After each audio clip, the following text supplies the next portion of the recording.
സ്വാമിയേ ശരണമയ്യപ്പ. മാളികപ്പുറത്തമ്മ ദേവി ലോകമാതാവേ ശരണമയ്യപ്പ. ശ്രീ മഹാദേവിയേ നമ. ശ്രീ ലളിതാ ത്രിപുരസുന്ദര്യേ നമ. ഞാൻ മാടവന പരമേശ്വരൻ നമ്പൂതിരി, ശബരിമല മാളികപ്പുറം മേൽശാന്തി. ലളിതാ സഹസ്രനാമത്തിലെ 400 നാമങ്ങൾ നമ്മൾ പഠിച്ചു കഴിഞ്ഞു. ഇനി 401 നാമം. ഓം വിവിധാകാരായൈ നമ. പലതരത്തിലുള്ള ആകാരങ്ങളോട് കൂടിയവൾ എന്നാണ്. അപ്പോൾ സൃഷ്ടിക്ക് 2 വിധങ്ങളുണ്ട് നമ്മൾ മനസ്സിലാക്കിയില്ലേ? വൈകൃത സൃഷ്ടിയും കൗമാര സൃഷ്ടിയും. അപ്പോൾ വൈകൃത സൃഷ്ടി എന്ന് പറയുന്നത് വൃക്ഷലതാദികളാണ്. പക്ഷിമൃഗാദികൾ, ഭൂതപ്രേതാദികൾ. അപ്പോൾ വൃക്ഷലതാദികളുടെ പ്രാണൻ മുകളിലേക്കും പക്ഷിമൃഗാദികളുടെ പ്രാണൻ വളഞ്ഞും ഭൂതപ്രേതാദികളുടെ പ്രാണൻ കീഴോട്ടും പ്രവർത്തിക്കണു എന്നാണ് പറയണത്. അപ്പോൾ കൗമാര സൃഷ്ടിയാണെങ്കിൽ മനുഷ്യ ഗന്ധർവ ദേവാദി സൃഷ്ടികളാണ്. അപ്പോൾ ഇങ്ങനെ വിവിധാകാരങ്ങളോട് കൂടിയിട്ടുള്ള സൃഷ്ടിപ്രക്രിയ നടത്തുമ്പോൾ അല്ലെങ്കിൽ സൃഷ്ടിപ്രക്രിയ നടത്തുന്നവൾ ദേവിയാണ് എന്നാണ്. ആ നിലയ്ക്കും ദേവി വിവിധാകാര തന്നെയാണ് എന്നാണ് പറയുന്നത്. ഇനി 402 നാമം. ഓം വിദ്യാസ്വരൂപിണ്യൈ നമ. വിദ്യാസ്വരൂപിണിയും അവിദ്യാസ്വരൂപിണിയുമായവൾ. ഞാൻ ആത്മാവാണെന്ന ബുദ്ധി വിദ്യയാണ്, ഞാൻ ശരീരമാണെന്ന ബുദ്ധി അവിദ്യയാണ് എന്നാണ്. അപ്പോൾ ഏകത്വ ബുദ്ധി എന്ന് പറഞ്ഞാൽ വിദ്യയാണ്, അനേകത്വ ബുദ്ധി എന്ന് പറഞ്ഞാൽ അവിദ്യയാണ്. അപ്പോൾ എല്ലാം ഈശ്വരൻ ചെയ്യുന്നു എന്നുള്ള ഭാവമാണ് വിദ്യ എന്ന് പറയുന്നത്. ഞാൻ ചെയ്യുന്നു എന്നുള്ള ഭാവമാണ് അവിദ്യ എന്ന് പറയുന്നത്. അപ്പോൾ ഞാൻ എന്ന് പറഞ്ഞാൽ കർത്താവുമല്ല ഭോക്താവുമല്ല, ശുദ്ധബോധമാണെന്ന ബുദ്ധിയാണ് വിദ്യ. ഞാൻ കർത്താവാണ് ഭോക്താവാണ് എന്നുള്ള ബുദ്ധിയാണ് അവിദ്യ എന്ന് പറയുന്നത്. അപ്പോൾ ഇതിനെ സമഷ്ടി തലത്തിൽ ജ്ഞാനമെന്നും അജ്ഞാനമെന്നും പറയാറുണ്ട് അല്ലേ? അപ്പോൾ ലിംഗപുരാണപ്രകാരം ശിവന് 3 രൂപങ്ങളാണ് പറയണത്: ഭ്രാന്തി, വിദ്യ, പര. അപ്പോൾ അനേകത്വജ്ഞാനം എന്ന് പറഞ്ഞാൽ ഭ്രാന്തിയാണ്, ആത്മാവിനെക്കുറിച്ചുള്ള ജ്ഞാനം വിദ്യ. അപ്പോൾ വികല്പരഹിതമായിട്ടുള്ള ബ്രഹ്മജ്ഞാനമാണ് പര എന്ന് പറയുന്നത്. അപ്പോൾ ജ്ഞാനമേത് അജ്ഞാനമേത് എന്ന് വിഭജിച്ചറിയുവാൻ ജ്ഞാനമേത് അജ്ഞാനമേത് എന്ന് വിവേചിച്ചറിയുന്നവൻ അമൃതമുണ്ട് അമരനായിത്തീരുന്നു എന്നാണ്. അതിനെ സഹായിക്കുന്നത് ദേവിയാണ് എന്നാണ് പറയുന്നത്. അപ്പോൾ അജ്ഞാനസിന്ധുവിൽ മുഴുകുന്നവൻ പുനരഭിജനനം, പുനരഭിമരണം, പുനരഭിജനനി, ജഠരേ ശയനം എന്ന ക്രമത്തിൽ ഒരു 10,000 ചത്തു പിറക്കുന്നു എന്നാണ്, വീണ്ടും വീണ്ടും ജനിക്കുന്നു എന്നാണ്. അതും ദേവിയുടെ മായാശക്തിയുടെ കരുത്ത് തന്നെയാണ് എന്നാണ് പറയണത്. അപ്പോൾ ദേവിയുടെ വിദ്യാസ്വരൂപിണിയായി ഭക്തരെ മുക്തരാക്കുന്നു, അവിദ്യാസ്വരൂപിണിയായി സംസാരികളെ ബദ്ധരാക്കുന്നു എന്നാണ്. സുഖസ്യ ദുഃഖസ്യ ന കോപിദാത പരോ ദദാതീതി കുബുദ്ധിരേവ അഹം കരോമീതി വൃഥാഭിമാന സ്വകർമ്മസൂത്ര ഗ്രഥിതോഹി ലോക എന്നാണ്. അപ്പോൾ സുഖദുഃഖങ്ങൾ ആർക്കും നൽകുന്നില്ല എന്നാണ്. വേറൊരാൾ കൊടുക്കുന്നു എന്ന് കുബുദ്ധികൾ മാത്രമേ വിചാരിക്കാറുള്ളൂ. അതുപോലെ തന്നെ ഞാൻ ചെയ്യുന്നു എന്നത് വൃഥാഭിമാനം മാത്രമാണ് എന്നാണ് പറയണത്. അപ്പോൾ സ്വന്തം കർമ്മമാകുന്ന ചരടിൽ ലോകമെല്ലാം കോർത്തിണക്കിയിരിക്കുകയാണ് ദേവി എന്നാണ് പൊതുവെ അതിൻ്റെ ഒരു താല്പര്യം. ഇനി 403 നാമം. ഓം മഹാകാമേശനയന കുമുദാഹ്ലാദ കൗമുദിയൈ നമഃ. മഹാകാമേശൻ്റെ നയനങ്ങളാകുന്ന കുമുദങ്ങളെ ആഹ്ലാദിപ്പിക്കുന്ന കൗമുദിയായവൾ എന്നാണ് നാമത്തിനർത്ഥം. നയനം എന്ന് പറഞ്ഞാൽ കണ്ണ് എന്നാണ്. കുമുദം എന്ന് പറഞ്ഞാൽ ആമ്പൽപ്പൂവ് എന്നാണ് അർത്ഥം. കൗമുദി എന്ന് പറഞ്ഞാൽ നിലാവ് എന്നാണ് അർത്ഥം. അപ്പോൾ കാർത്തിക മാസത്തിലെ അല്ലെങ്കിൽ തുലാം വെളുത്ത വാവിനുള്ള പേരാണ് ഈ കൗമുദി എന്നുള്ളത്. അപ്പോൾ പൊതുവെ നിലാവിന് കൗമുദി എന്ന് പറയാറുണ്ട്. സൂര്യോദയത്തിൽ താമരയും ചന്ദ്രോദയത്തിൽ ആമ്പലും വിടരുന്നു എന്ന് നമുക്കറിയാം ഇല്ലേ? അതുപോലെ ദേവീ ദർശനം ശിവപരമാത്മാവിൻ്റെ കണ്ണുകളെ ആഹ്ലാദഭരിതരായി വിടർത്തുന്നു എന്നാണ് സാരം. ഇനി എന്ന് പറഞ്ഞാൽ കുൽസിതം അല്ലെങ്കിൽ നിസാരം, മുദം എന്ന് പറഞ്ഞാൽ സന്തോഷം എന്നാണ്. അപ്പോൾ കുമുദം നിസാരവും കുൽസിതവുമായ പ്രാപഞ്ചിക സുഖങ്ങൾ. നയന എന്ന് പറഞ്ഞാൽ നയിക്കുന്നവൾ എന്നൊരർത്ഥമുണ്ട് ഇല്ലേ? ആഹ്ലാദം എന്ന് പറഞ്ഞാൽ പരമമായിട്ടുള്ള ആനന്ദം അല്ലെങ്കിൽ മോക്ഷം എന്നൊക്കെയാണ്. അപ്പോൾ കൗമുദി എന്ന് പറഞ്ഞാൽ പ്രകാശം എന്നായി അർത്ഥം അവിടെ മാറുകയും ചെയ്യും. അപ്പോൾ മഹാകാമേശനിലേക്ക് നയിക്കുന്ന കുൽസിതമായ ഭൗതിക സുഖഭോഗങ്ങളിൽ നിന്നകറ്റി മോക്ഷരൂപമായിട്ടുള്ള പരമാനന്ദത്തെ പ്രകാശിപ്പിക്കുന്നവളാണ് ദേവി എന്ന് നമുക്കവിടെ അർത്ഥം എടുക്കാവുന്നതാണ്. അപ്പോൾ ഇനി 404 നാമം ഭക്തഹാർദതമോ ഭേദ ഭാനുമദ്ഭാനുസന്തത്യൈ നമഃ. ഭക്തന്മാരുടെ ഹാർദമായിട്ടുള്ള തമസിനെ ഭേദിക്കുന്ന ഭാനുവോടുകൂടിയ ഭാനുവിൻ്റെ സന്തതി രൂപത്തോടു കൂടിയവൾ എന്നാണ് നാമത്തിന് അർത്ഥമായിട്ട് വരുന്നത്. ഹാർദ തമസ് എന്ന് പറഞ്ഞാൽ ഹൃദയാന്ധകാരം എന്നാണ് അർത്ഥം. അപ്പോൾ ദുർവികാരങ്ങളും ദുർവിചാരങ്ങളും അജ്ഞതയും തന്നെയാണ് ഇവിടെ അന്ധകാരം എന്നുള്ള അർത്ഥം പറയുന്നത്. അപ്പോൾ ഭേദിക്കുക എന്ന് പറഞ്ഞാൽ തകർക്കുക എന്നാണ് അല്ലേ? അപ്പോൾ ഭാനുമത് എന്ന് പറഞ്ഞാൽ പ്രഭയോട് കൂടിയത്, ഭാനു എന്ന് പറഞ്ഞാൽ സൂര്യനാണ്, സന്തതി എന്ന് പറഞ്ഞാൽ അലകളാണ്. അപ്പോൾ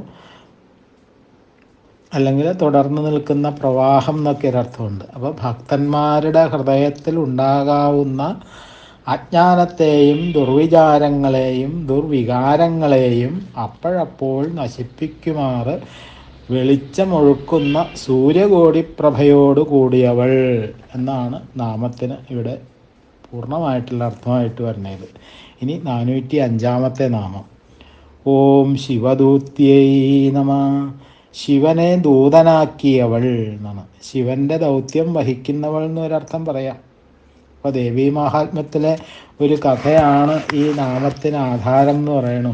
ശുംഭനെന്നും ഭീഷണന്മാരായിട്ടുള്ള 2 അസുരന്മാരുണ്ടായിരുന്നു എന്നുള്ള കഥയൊക്കെ നമുക്കറിയാം അല്ലേ? അവരെ വധിക്കാൻ മുതിരും മുമ്പ് ദേവി ശിവനെ ദൂതനായിട്ട് അവരുടെ അടുക്കളയിലേക്ക് ഇടുന്നു എന്നൊരു കഥയുണ്ട്. അപ്പോൾ അതിൽ ഒന്നുകിൽ അവർ സ്വർഗം ഇന്ദ്രാദികൾക്ക് വിട്ടുകൊടുത്തിട്ട് പാതാളത്തിലേക്ക് പോകണം, അല്ലെങ്കിൽ മരണത്തിന് സന്നദ്ധരായി യുദ്ധത്തിന് വരണം എന്നതായിരുന്നു ആ ദൂതിൻ്റെ ആ സന്ദേശം, ദേവി കൊടുത്തുവിട്ട സന്ദേശം. അങ്ങനെ ശിവനെ ദൂതനാക്കിയവൾ എന്നുള്ള അർത്ഥവും ഈ നാമത്തിന് നമുക്ക് എടുക്കാവുന്നതാണ്. ഇനി 406 നാമം ഓം ശിവാരാധ്യായൈ നമഃ. ശിവനാൽ ആരാധിക്കപ്പെടുന്നവൾ.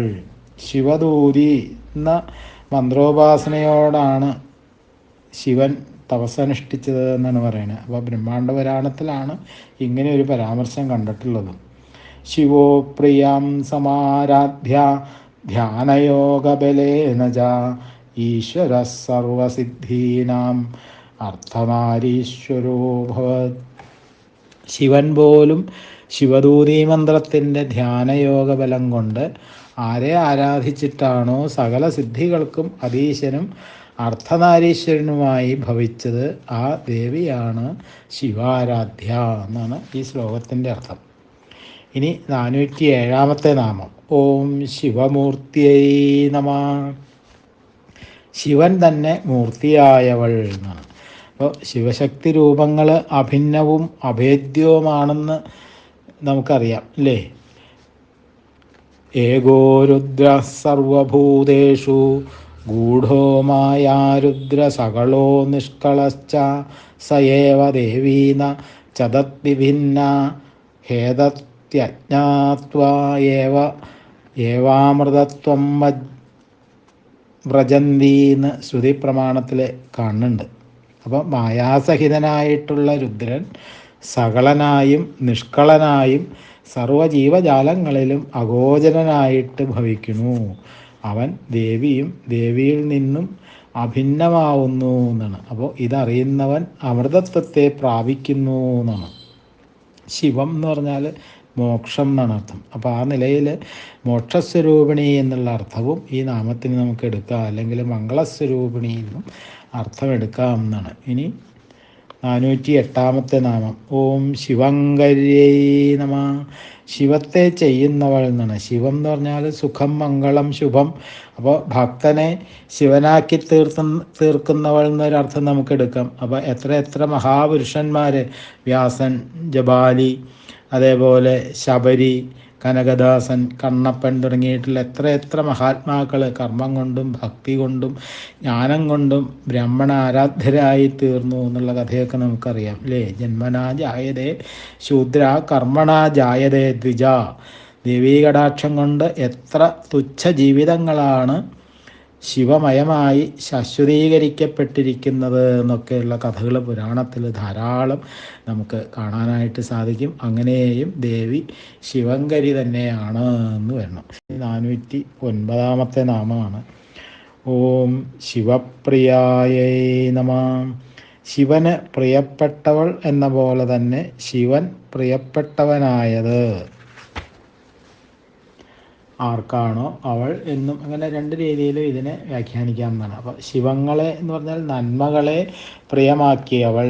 അപ്പോൾ നല്ലതേതും ദേവിക്ക് പ്രിയങ്കര ആണെന്ന നിലയിലും ദേവി ശിവപ്രിയയാണ് എന്ന് പറയണം. ഇനി 410 നാമം. ഓം ശിവപരായേ നമ. ശിവനിൽ മാത്രം തൽപരയായവൾ എന്നാണ്. അപ്പോൾ ശിവനെ പോലും കവിഞ്ഞു നിൽക്കുന്നവൾ എന്നുള്ളൊരർത്ഥവും നമുക്ക് എടുക്കാം. ശിവനേക്കാൾ പരയായവൾ ശിവപര എന്നുള്ള അർത്ഥം എടുക്കാം.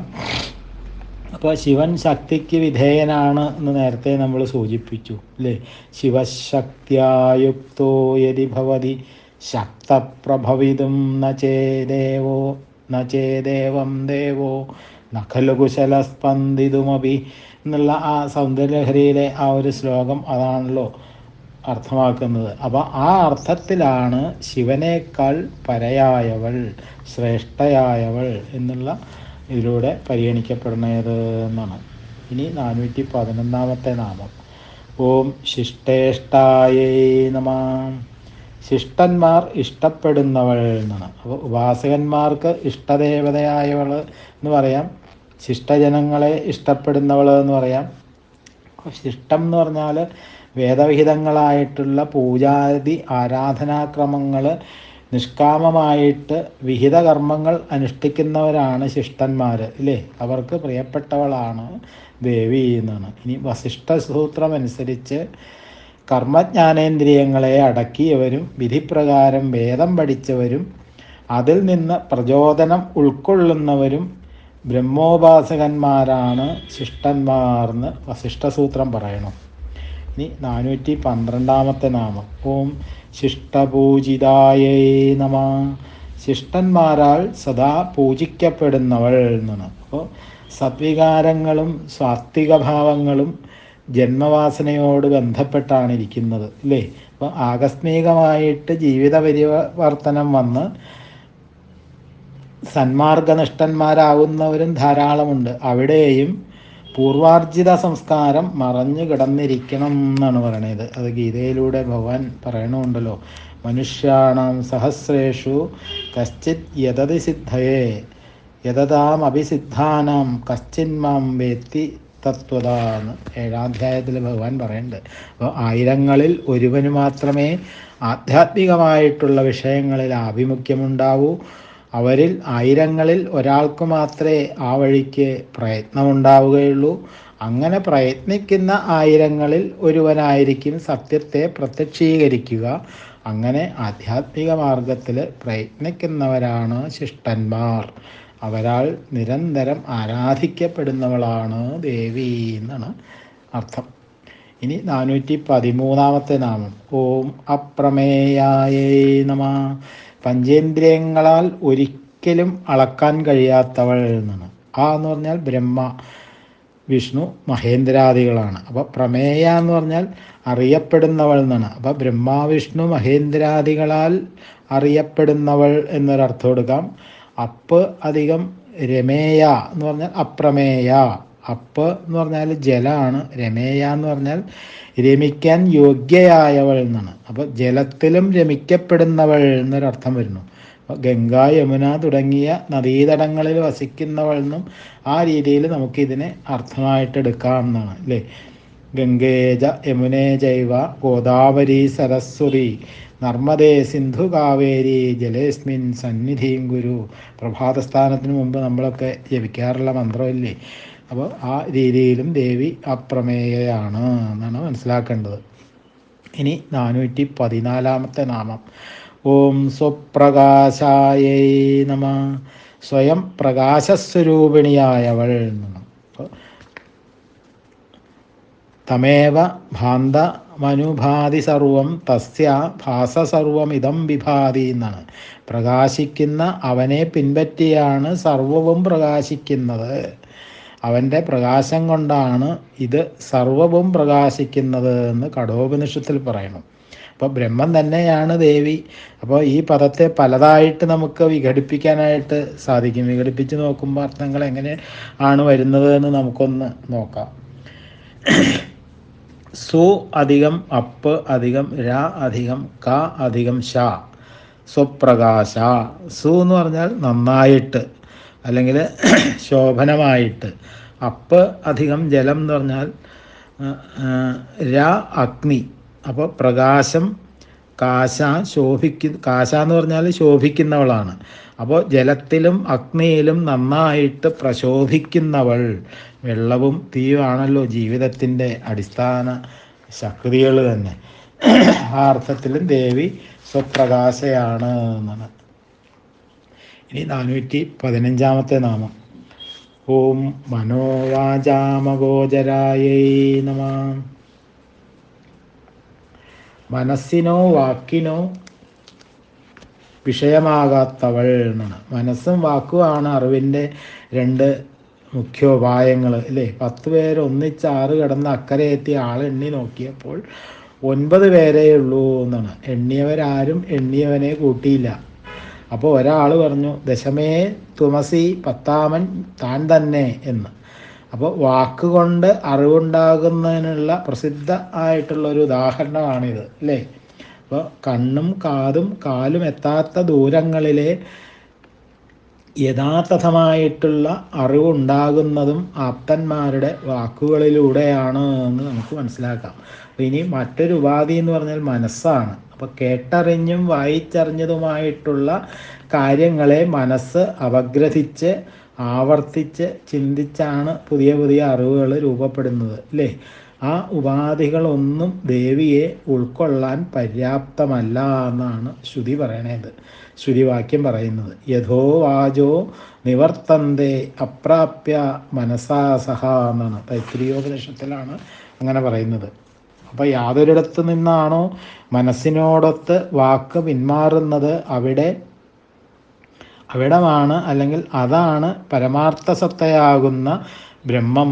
അത് തന്നെയാണ് ദേവിയുടെ അവ്യാകൃത സ്വരൂപം എന്നുള്ളതാണ്. അപ്പോൾ മനസ്സിനെയും വാക്കിനെയും പ്രകാശിപ്പിക്കുന്ന ദേവിയെ പ്രകാശിപ്പിക്കുവാൻ അവ അശക്തങ്ങളാണ് എന്നുള്ളതാണ്. അപ്പോൾ വൈദ്യുതി ബൾബിനെ പ്രകാശിപ്പിക്കുന്നു, എന്നാൽ വൈദ്യുതിയെ പ്രകാശിപ്പിക്കാൻ ബൾബ് അശക്തമാണ് അല്ലേ. അതുപോലെ തന്നെ അപ്പോൾ ചിത്തത്തിലെ സ്പന്ദനങ്ങളാണ് മനസ്സും വാക്കും എന്ന് പറയുന്നത്. അവ അടങ്ങാതെ ആത്മസ്വരൂപമായിട്ടുള്ള ദേവിയെ അറിയാൻ സാധ്യമല്ല എന്നാണ്. അപ്പോൾ ഇനി വേറൊരു വ്യാഖ്യാന പ്രകാരം നോക്കുകയാണെങ്കിൽ മന അധികം വാച അധികം ആമ അധികം ഗോചര. അപ്പോൾ മനോ വാചാമഗോചര. ആമ എന്ന് പറഞ്ഞാൽ ശുദ്ധമല്ലാത്തത് എന്നാണ്. അപ്പോൾ ശുദ്ധമല്ലാത്ത മനസ്സുകൊണ്ടും വാക്കുകൊണ്ടും അറിയാൻ കഴിയാത്തവൾ എന്നാണ്. അപ്പോൾ ശ്രുതിയിൽ തന്നെ മറ്റിടത്ത് പറയുന്നുണ്ട് മനസ്സൈവാനു ദ്രഷ്ടവ്യ. അത് കഠോപനിഷത്തിലാണ് അങ്ങനെ പറയുന്നത്. മനസ്സുകൊണ്ട് മാത്രം അതിനെ ദർശിക്കാൻ കഴിയുന്നു എന്നാണ്. അപ്പോൾ ശ്രീ ശങ്കരാചാര്യരുടെ ബ്രഹ്മസൂത്ര വ്യാഖ്യാന പ്രകാരം ശുദ്ധമായിട്ടുള്ള മനസ്സുകൊണ്ട് അതിനെ അറിയാൻ കഴിയുന്നു, അശുദ്ധമായിട്ടുള്ള മനസ്സുകൊണ്ട് അതിനെ അറിയാൻ കഴിയുന്നില്ല എന്നും പറയുന്നുണ്ട്. ഇനി 416 നാമം. ഓം ചിച്ചക്തിയൈ നമഃ. ജ്ഞാനമാകുന്ന ശക്തിയോട് കൂടിയവൾ. ചിത്ത് അധികം ശക്തി, ചിച്ചക്തി. ചിത്ത് എന്ന് പറഞ്ഞാൽ ജ്ഞാനമാണ്, ചൈതന്യം എന്നൊക്കെ പറയാം. അപ്പം എല്ലാ ജീവരാശികളിലും സ്ഥിതി ചെയ്യുന്ന ശക്തിയാണ് ചിച്ചക്തി. അറിയുക, ആനന്ദിക്കുക എന്നുള്ളത് ചിച്ചക്തിയുടെ സ്വഭാവമാണ് എന്നാണ്. അപ്പോൾ അവിദ്യയെ നിർമ്മാർജ്ജനം ചെയ്യുന്ന ശക്തിയാണ് ചിച്ചക്തി എന്ന് പറയണത്. അപ്പോൾ അനന്തമായിട്ടുള്ള ബ്രഹ്മത്തിൽ വിദ്യയും അവിദ്യയും അടങ്ങിയിരിക്കുന്നു. അപ്പോൾ വിദ്യ അനശ്വരവും അവിദ്യ നശ്വരവുമാണ് എന്നാണ്. എന്നാൽ ഇത് രണ്ടിനെയും ഭരിക്കുന്നവൻ ഇവ രണ്ടിൽ നിന്നും ഭിന്നനാണ് എന്നാണ് നാമത്തിലൂടെ നമുക്ക് വെളിവാക്കി തരുന്ന അർത്ഥം. ഈ പഠന ഭാഗങ്ങൾ കേൾക്കുന്ന ഭക്തജനങ്ങൾ ദയവേത് ഈ ആത്മായനം എന്നുള്ള ചാനൽ ഒന്ന് സബ്സ്ക്രൈബ് ചെയ്യുക. സബ്സ്ക്രൈബ് ചെയ്താലുള്ള ഗുണം എന്താണെന്ന് വെച്ചാൽ ഓരോരുത്തർക്കും ഈ പഠന ക്ലാസ്സിൻ്റെ ആ അർത്ഥം പറയുന്നത് അപ്പോൾ തന്നെ അതിൻ്റെ നോട്ടിഫിക്കേഷൻ കിട്ടി പഠിക്കാനായിട്ട് കുറച്ചും കൂടി എളുപ്പത്തിൽ സാധിക്കും. അതുകൊണ്ട് കേൾക്കുന്ന എല്ലാവരും ആ ചാനലൊന്ന് സബ്സ്ക്രൈബ് ചെയ്യുക. അതേപോലെ ആ ബെൽ ബട്ടൺ അമർത്തുകയും കൂടി ചെയ്യണം. അപ്പോഴേ അതിൻ്റെ നോട്ടിഫിക്കേഷൻ നിങ്ങൾക്ക് യഥാസമയം എത്തുകയുള്ളൂ. അങ്ങനെ നമുക്ക് ഒന്നും വിട്ടുപോകാതെ കണ്ട് കൂടുതൽ പഠിക്കാനായിട്ട് സാധിക്കും എന്നുള്ളത് എല്ലാവരും പ്രത്യേകം ഒന്ന് ശ്രദ്ധിക്കുക. ഇനി 417 നാമം. ഓം ചേതനാരൂപായൈ നമഃ. ചൈതന്യസ്വരൂപിണിയായവൾ എന്നാണ് നാമത്തിനർത്ഥം. അതായത് ആത്മജ്ഞാനസ്വരൂപിണി എന്ന് നമ്മൾ മനസ്സിലാക്കുക. അപ്പോൾ ഈശ്വരൻ്റെ ശുദ്ധ ചിച്ചക്തിയെ ചൈതന്യം എന്ന് വിളിക്കാറുണ്ട് അല്ലേ? ദേവി ഭാഗവതത്തിൽ കൂടത്രയ ഗായത്രിയാണ് ചേതനാരൂപ എന്ന് പറയുന്നത്. അപ്പോൾ സർവ ചൈതന്യ രൂപാം താം ആദ്യം വിദ്യാം ച ധീമഹി ബുദ്ധിം യോ ന പ്രചോദയാൽ. ഇതാണ് ഈ കൂടത്രയ ഗായത്രി എന്ന് പറയുന്നത്. അപ്പോൾ ഈ കൂടത്രയ ഗായത്രിയെ ത്രിപാദ ഗായത്രി എന്ന് പറയാറുമുണ്ട്. അപ്പോൾ എല്ലാ ജീവരാശിക്കും ചൈതന്യം പ്രദാനം ചെയ്യുന്നവളും ഉപാസകന്മാർക്ക് ഇന്ദ്രിയ നിഗ്രഹാനുഗ്രഹം അരുളുന്നവളുമാണ് ഈ ചേതനാശക്തി എന്നാണ് ദേവി ഭാഗവതം പറയണത്. അപ്പോൾ ശ്രീ ശങ്കരാരണ്യയുടെ വിദ്യാരത്നം എന്ന് പറയുന്ന ഗ്രന്ഥത്തിൽ ദേവിയുടെ വിശ്വരൂപത്തെ ചേതനാശക്തി എന്ന് വിശേഷിപ്പിച്ചും കാണുന്നുണ്ട്. ഇനി 418 നാമം. ഓം ജഡശക്തിയേ നമഃ. പ്രപഞ്ച സൃഷ്ടിക്ക് കാരണമായ മായയുടെ പരിണാമശക്തി എന്നാണ്. സർവം ഖല്വിദം ബ്രഹ്മ എന്നാണല്ലോ പ്രമാണം തന്നെ. അപ്പോൾ ആധുനിക ശാസ്ത്രവും ഈ ആർഷചിന്തയെ അംഗീകരിക്കുന്നുണ്ട് എന്നുള്ളതാണ്.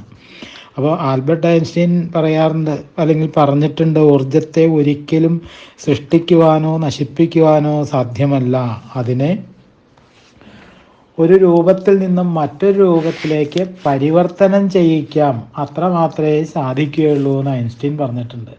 വിഷ്ണുപുരാണം പറയുന്നു, ജീവിതത്തിലെ ശക്തികളെ മനുഷ്യബുദ്ധി കൊണ്ട് ഗ്രഹിക്കാൻ പ്രയാസമാണ്, ബ്രഹ്മശക്തികളെ ഗ്രഹിക്കാൻ ഇതിനേക്കാൾ 100 മടങ്ങ് പ്രയാസവുമാണ്.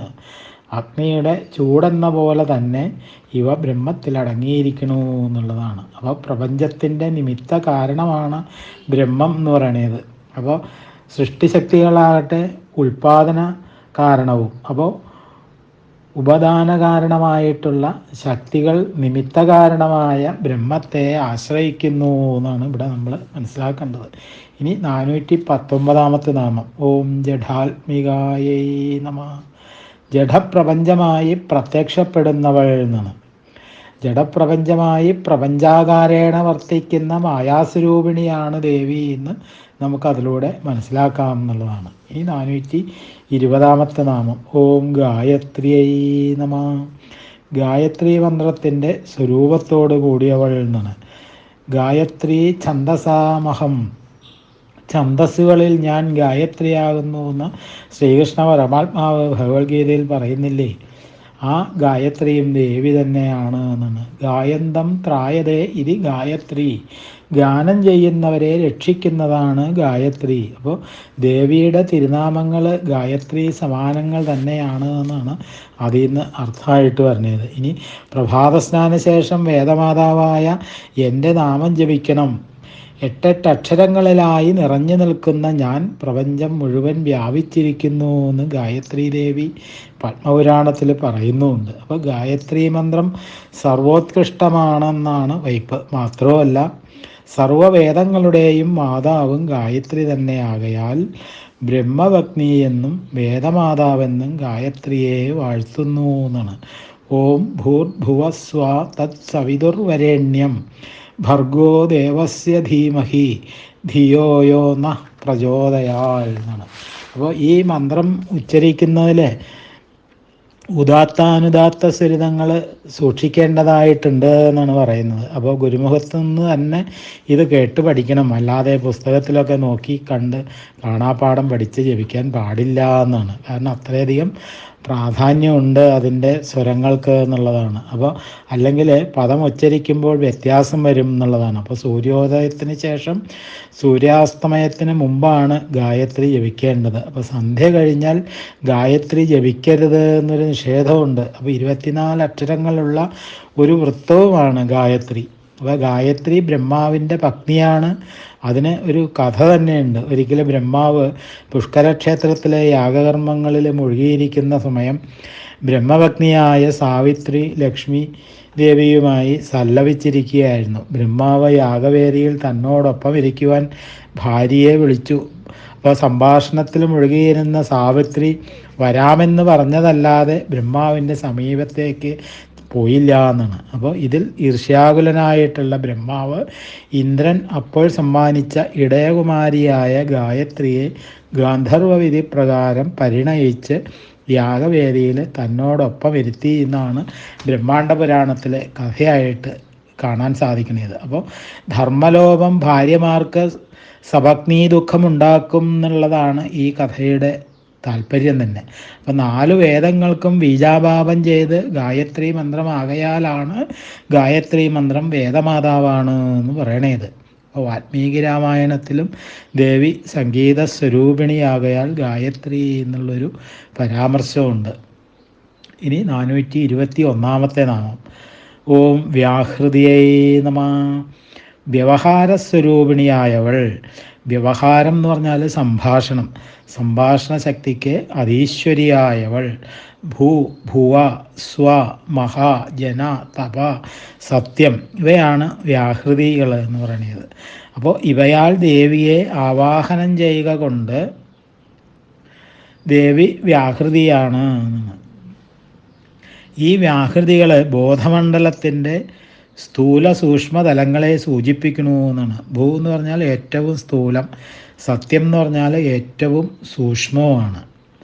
അപ്പോൾ വ്യവഹരണ മന്ത്രം എന്നൊരു മന്ത്രമുണ്ട്.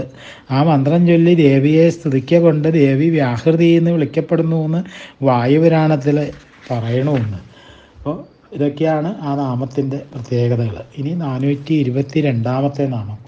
ഓം സന്ധ്യായൈ നമഃ. സന്ധ്യാസ്വരൂപിണിയായവൾ എന്നാണ്. അപ്പോൾ പകലിനെയും രാത്രിയെയും ബന്ധിപ്പിക്കുന്നവളാണ് സന്ധ്യ അല്ലേ. അപ്പോൾ ആ സന്ധ്യ ദേവിയാണ് എന്ന് താല്പര്യം. അപ്പോൾ യുഗസന്ധ്യ എന്നൊരു പ്രയോഗമുണ്ട്. 2 യുഗങ്ങളെയും ബന്ധിപ്പിക്കുന്നവളും ദേവി തന്നെയാണ്. അപ്പോൾ സൂര്യമണ്ഡലത്തിൻ്റെ മധ്യവർത്തിയായ ചിച്ചക്തിയുടെ പേര് സന്ധ്യ എന്നാണ്. ആ സന്ധ്യയുടെ കിരണങ്ങളാണ് ബ്രഹ്മാവിഷ്ണു മഹേന്ദ്രാദികളെന്നും മഹാഭാരതത്തിൽ കണ്ടിട്ടുണ്ട്.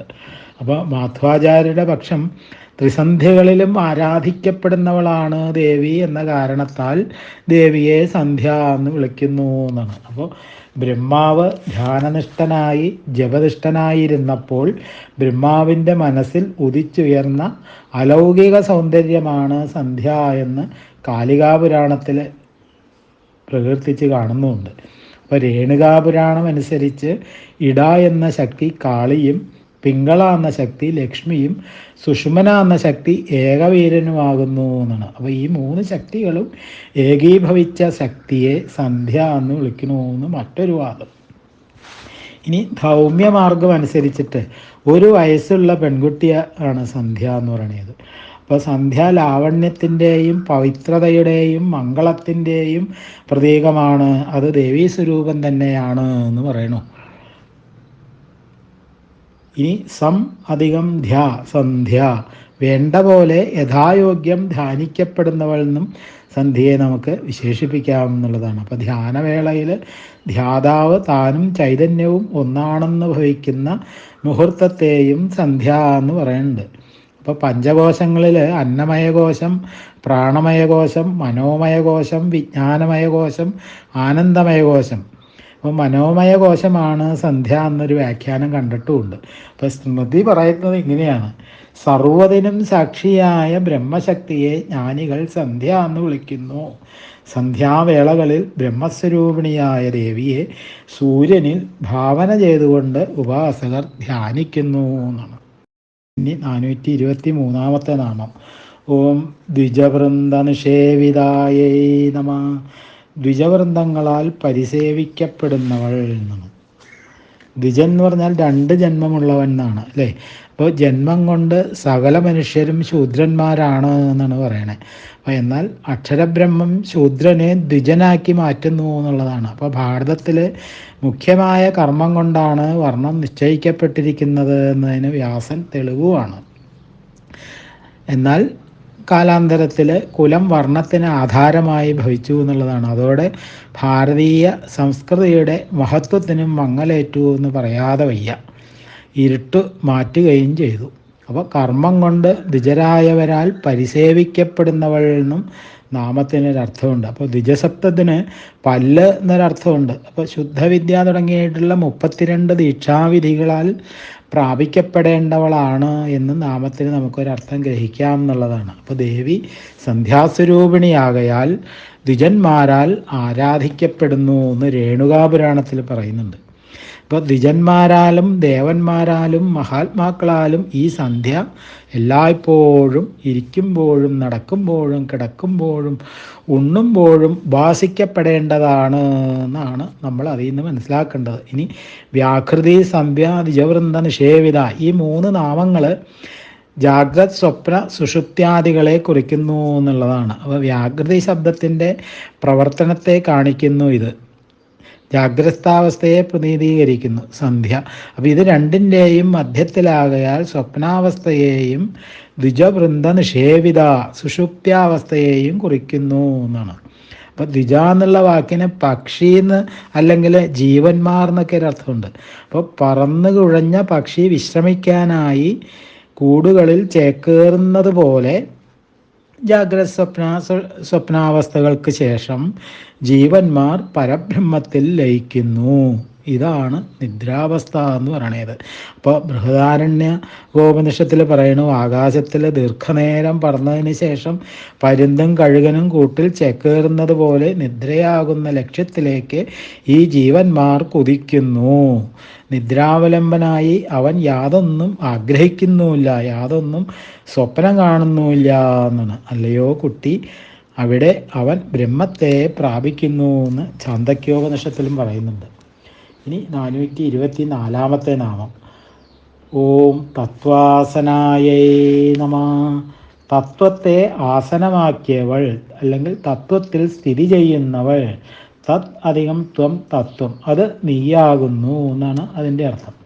അപ്പോൾ ഏതിൻ്റെ ഉണ്മയും തത്വം തന്നെയാണ്. 55 തത്വജ്ഞന്മാർ എന്നാണ് സാഖ്യന്മാരെ പറ്റി പറയാറുള്ളത്. അപ്പോൾ 55 എന്ന് പറഞ്ഞാൽ 25ആണ്.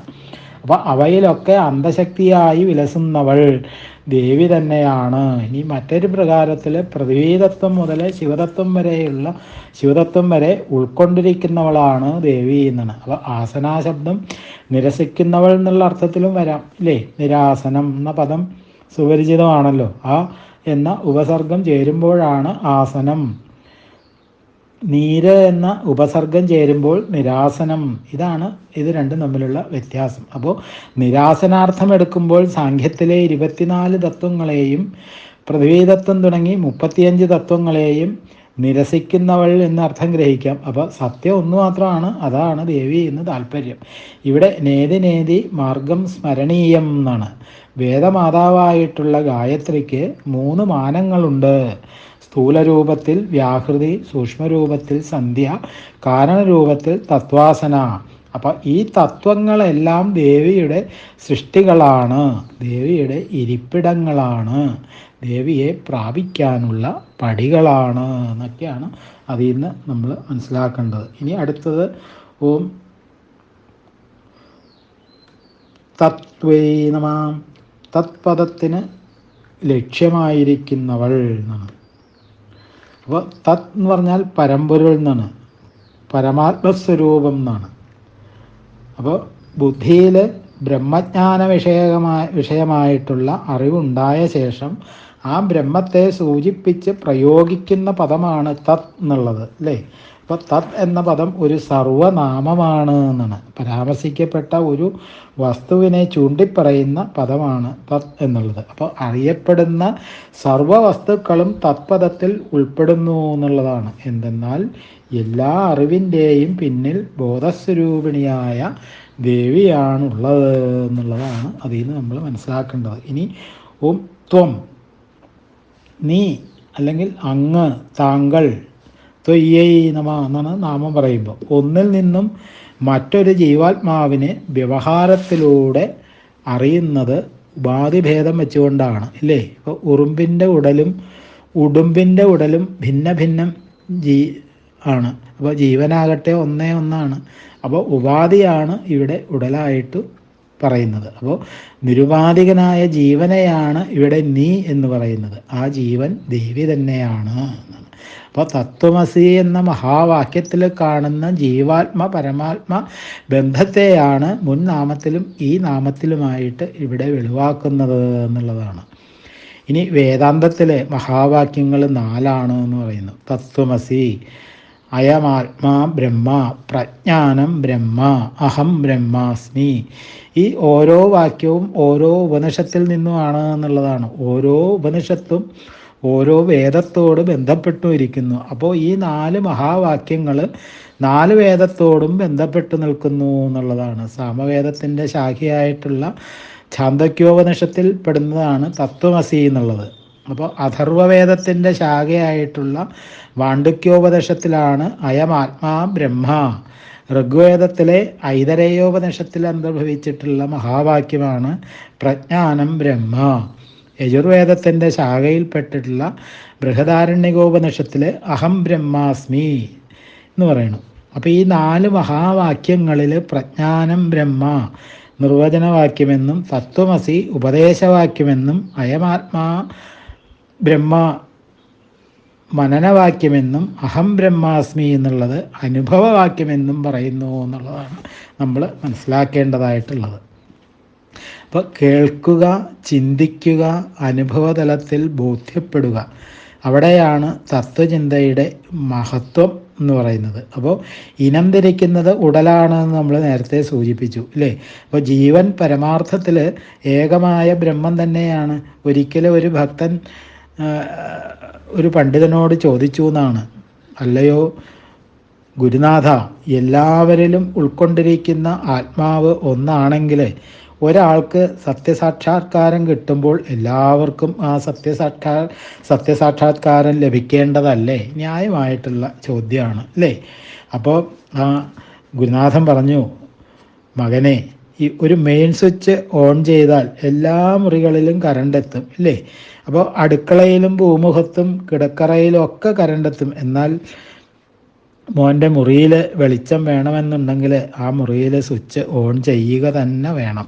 അപ്പോൾ മനസ്സാണ് സ്വിച്ച്. അപ്പോൾ ഓരോ വ്യക്തിയും അവനവൻ്റെ മനസ്സാകുന്ന സ്വിച്ച് ഓൺ ചെയ്താലേ അവനവനിലെ വെളിച്ചം വെളിപ്പെട്ട് കിട്ടൂ എന്നാണ്. അപ്പോൾ ആ ഗുരുനാഥൻ്റെ ആ ഒരു ഉപദേശം നമ്മളെല്ലാവരും പാഠമാക്കേണ്ടതാണ് എന്നുള്ളതാണ്. അപ്പോൾ ഈ വെളിച്ചത്തെയാണ് തത് എന്ന നാമവും ത്വം എന്ന നാമവും ലക്ഷ്യമാക്കുന്നത് എന്നുള്ളതാണ്.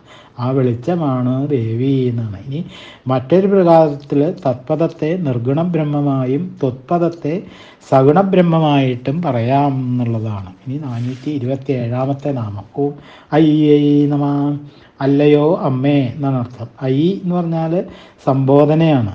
ഇത് ഉപാസകന് ഉപാസിയായ ദേവിയോടുള്ള ഹൃദയ ഐക്യം വ്യക്തമാക്കുന്നതിനുള്ള ഒരു സംബോധനയാണ്. അപ്പോൾ ആദരവുമാണ്, അത്യന്തം പ്രേമഭാവവും നിറഞ്ഞതാണ് ഈ സംബോധന എന്ന് പറയുന്നത്. അപ്പോൾ തത് പ്ലസ് ത്വം പ്ലസ് ഐ എന്നീ പദങ്ങൾ തത്വമസി എന്നുള്ള മഹാവാക്യം തന്നെയാണെന്ന് തത്വനാരായണീയത്തിൽ വ്യക്തമാക്കിയിട്ടുമുണ്ട്. അപ്പോൾ ശാസ്ത്ര പാണ്ഡിത്യം കൊണ്ട് ഈ അർത്ഥബോധം ഒന്നും നമുക്ക് ലഭിക്കാനിടയില്ല എന്നുള്ളതാണ്. ഉപാസനാജന്യമായിട്ടുള്ള അനുഭൂതി മണ്ഡലത്തിൽ തെളിയുന്നതാണ് ഈ അർത്ഥകൽപ്പനകൾ.